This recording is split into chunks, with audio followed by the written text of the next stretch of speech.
think we're too caught up with the JLT and PNP, which is important to talk about, I think, but I think we missed the opportunity to really zero in on the attempts to marginalize the UIC. We have to help our viewers to understand this. It was a great disservice that was done to us by the Observer by putting our color as yellow and our name in white to completely wipe out the visibility of the UIC on the charts. And in all the news reporting, they've calculated to diminish and as much as possible hide the UIC from the people of Jamaica, or diminish us in the eyes of the people of Jamaica. Our donors and members and viewers, will look at our showing of 30 votes and chalk that up to the UIC itself failing, when we're not failing. We're being failed by the media. And we have to help our members to understand that we are doing everything that we possibly can given our limited resources, sometimes no resources. Mr. Chase entered that race with $0, and persons looking on now will think, oh my God, only 30 votes, and that's the end of the story. No, it's not. We have to help our viewers to see what is being done to the UIC. And we can't just say it generally. We have to deliberate on it. We have to examine it. We have to look at the twists and turns of it. Last night, we could have and should have walked the people through step by step, case by case, how the media has sought to diminish the UIC in the eyes of the Jamaican people, or to hide the UIC from visibility. So we have to show all the cases. So we have to show the videos, show how they're reporting us in the news. We're not here now to get into whether JLP versus PNP is going to win, and whether the seat is safe or not for the JLP or the PNP. That's the normal discourse that happens out there. And of course we can comment on that, not saying no. But we have to have our purpose clear and our mission clear. We have to encourage and motivate our donors, our members, and potential members, the viewers, to appreciate the strategy of the enemy to completely decimate the UIC by making sure that we are invisible, or if visible, diminished, and if not, defamed in the eyes of the people. So we must use our platform to show every twist and turn. And some will say we're preaching to the choir. And what we should say to them is, let's expand the choir. If you're a member of the choir and already understand, bring more people into the choir so that they can become a part of the choir. And if we expand the choir more and more, then that choir becomes 500,000 strong. And that choir will win the election. But we do need, though, to use our platform to sell our message, to sell our views, our view of the situation, to explain to people that they understand why it is so critical for them to help the UIC to reach the people through alternate media. And that can't happen just so, right?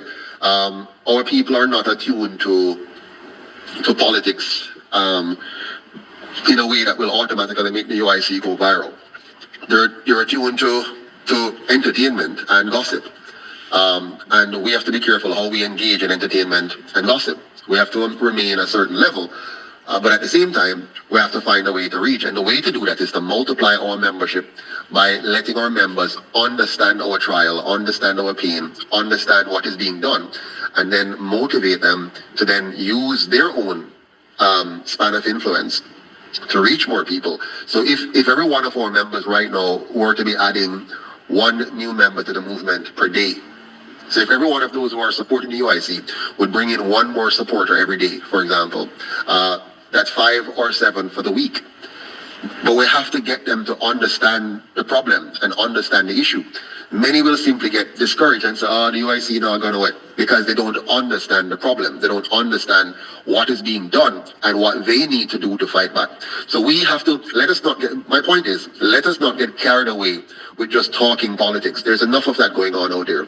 We have to get carried away with educating people how to combat the problem.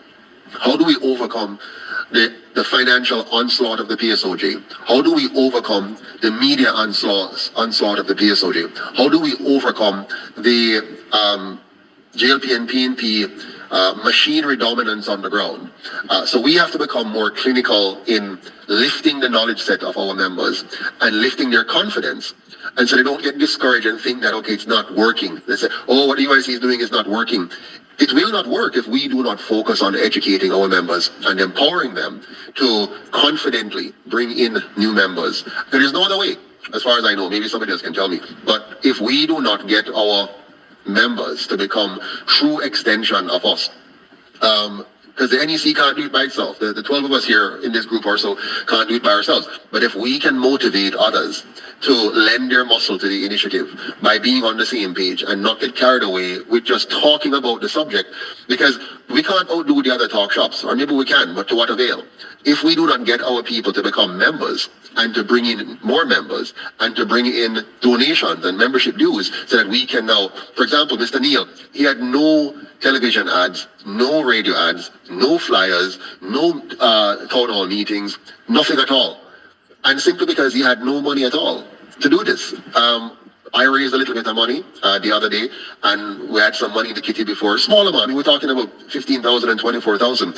And then riding up to the campaign, we'll probably raise maybe another $150 US, which is nothing, in terms of what we needed to do.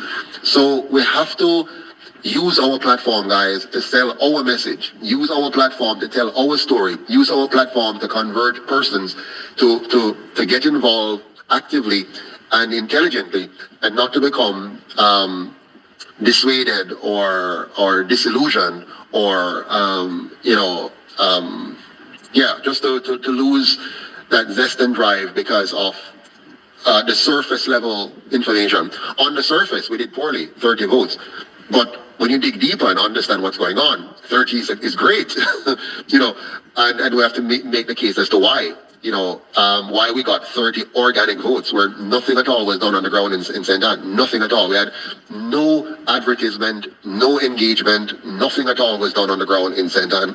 And not because we didn't want to, but because we didn't have the resources to do it. But we have to help people to understand this. Otherwise, they will simply look at the numbers, the surface, and reach a conclusion, and we'll lose the opportunity.